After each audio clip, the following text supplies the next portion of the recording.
को मार दे।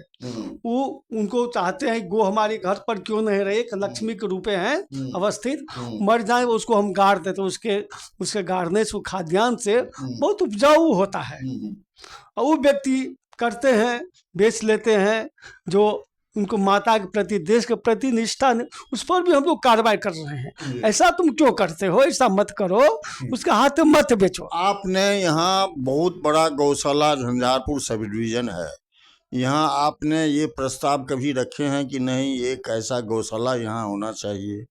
अनाथ जो पशु है, जैसे मान लीजिए सरहा है, पारा है, या मान लीजिए लवारिस कुत्ता है, सुप्रीम कोर्ट 2 बार जजमेंट दे चुका है कि ये सरकारी प्रॉपर्टी है, इसको मारोगे तो सजा भी भोगोगे।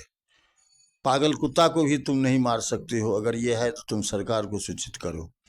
लेकिन इस टाइप से मान लीजिए नरेंद्र मोदी बार बार बोल रहे हैं कि नहीं, इस यहाँ सब जीव को रहना जरूरी है, तभी जो है यहाँ वायु का वातावरण सब ठीक रहेगा। ये पृथ्वी पर जब से यहाँ हुआ है, शुरू से समझिए कि यहाँ सब जीव जंतु की आवश्यकता पड़ती है, हाँ, हरियाली, जल, तमाम जीव जंतु।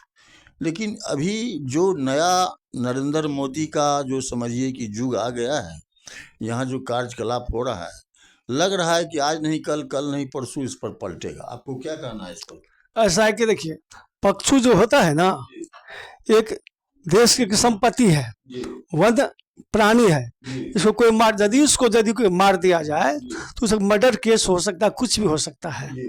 पशु जो है हमारे देश की एक धरोहर है, पक्षी है, और उसके बारे में हमने प्रस्ताव भी लाया और कहा भी कि देखिए अभी जो है हम अभी गठित हुए हैं, पूर्ण रूप में नहीं, उस पर जो है हम मोदी से भी बात किए थे, हम अध्यक्ष से भी बात किए थे। कहीं कहीं कार्यक्रम में जाते तो होता है भाई मेरा देश कैसे बचे, हमारे पक्षु कैसे बचे, पशु पक्षी नहीं रहेगा तो देश का कोई महत्व ही नहीं रहेगा।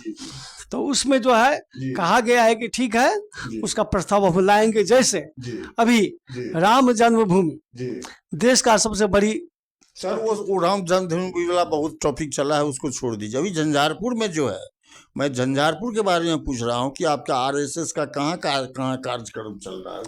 आरएसएस का कार्यक्रम जो है पूरे देश में चल रहा है, किसी न किसी रूप में लोग जो है अग्रसर होते हैं। आपको झंझारपुर में आरएसएस से लोग जुड़ रहे हैं? एकदम, जितने भी हैं देश के प्रति, राष्ट्र के प्रति निष्ठा है। ऐसा नहीं है कि संघ की शाखा जाने से अब संघ के स्वयंसेवक। आप अभी इसका कहीं आरएसएस का अभी कहीं मीटिंग किए हैं यहाँ झंझारपुर में? मान लीजिए जैसे बड़े नेता, हाँ, मोहन भागवत जी हों, उनको इनवाइट कीजिए, यहाँ आरएसएस का जुलूस निकालिए, यहाँ आरएसएस का मीटिंग बुलाइए। ये ऐसा प्रस्ताव ऐसा है जी कि संघ के कार्यकर्ता, संघ एक आत्मा है जी, देश का एक भविष्य है जी।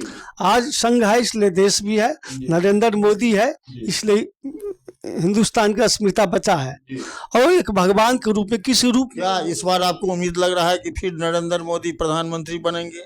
ऐसा नहीं, पूर्ण रूप है, मैं विश्वास दिलाता हूँ प्रधानमंत्री मोदी जी जो बोलते हैं वो करते हैं, और उस पर लोगों को विश्वास है। विरोधी को भी कहा जाए कुछ क्षण के लिए तो सोच करके वो सोचेगा वास्तव में नरेंद्र मोदी आज नहीं रहते तो देश नहीं बचता। इतनी आपातकाल में उन लोगों को जिलाया, पूर्ण मैं विश्वास दिलाता आने वाले समय में अभी पूर्ण रूपेण, पूर्ण बहुमत में जो बोलते हैं वो होगा, एकदम होगा, ये निर्विवाद है। धन्यवाद सर आपका। फिर एक बार अपना नाम लें आप। सूर्यनारायण प्रसाद, नगर पालक झंझारपुर, राष्ट्रीय स्वयंसेवक संघ। आपका मोबाइल नंबर कितना हुआ? 8877 38 56 15। धन्यवाद सर।